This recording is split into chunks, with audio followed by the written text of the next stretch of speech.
మన ప్రభువును రక్షకుడైన పరిశుద్ధుడైన యేసుక్రీస్తు నామమున ప్రియమైన మీ అందరికీ ఉదయకాల శుభములు. కీర్తనలు 60:16 వచనము. నీవు నాకు ఎత్తైన కోటగా ఉన్నావు. ప్రభు దేవుని గురించి భక్తుడు మాట్లాడుతున్నాడు. నీవు నాకు ఎత్తైన కోటగా ఉన్నావు, ఆపద్దినమున నాకు ఆశ్రయముగా ఉన్నావు. నీ బలమును గూర్చి నేను కీర్తించెదను. ఉదయమున నీ కృపను గూర్చి ఉత్సాహగానము చేసెదను. ఉదయమున నీ కృపను గూర్చి ఉత్సాహగానం.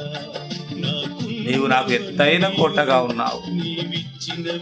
కోట చాలా ఎత్తుగా ఉంటుంది. అంత కోటను ఆయన మరి తీసుకుంటూ ఎగ్జాంపుల్గా తీసుకుంటూ భక్తుడు, నాకు ఎత్తైన కోటగా నీవున్నావు దేవా, నీవే ఉన్నావు. నీ బలమును గురించి నేను కీర్తించాను. దేవుని యొక్క బలము, శక్తిమంతుడైన దేవుని యొక్క బలమును గూర్చే నేను కీర్తించేదను. ఇంకా దేనిని గూర్చి నేను కీర్తించను. ఉదయం నీ కృపను గూర్చి ఉత్సాహగానం.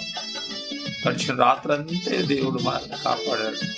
మంచి ఆరోగ్యమును, మంచి నిద్రను మనకు దయచేసి మన జీవితాల్లో మన యొక్క నూతన దినమును మనకు దేవుడు ప్రసాదించాడు, మనకు బహుమానంగా ఇచ్చాడంటే కేవలము ఆయన కృప. అందుకే అడుగుతున్నాడు, నీ కృపను గూర్చి ఉత్సాహగానం, సంతోషంతో ఉచ్చయిస్తూ నీ కృపను గూర్చి నేను ఉత్సాహగానము చేసేదను అని భక్తుడు.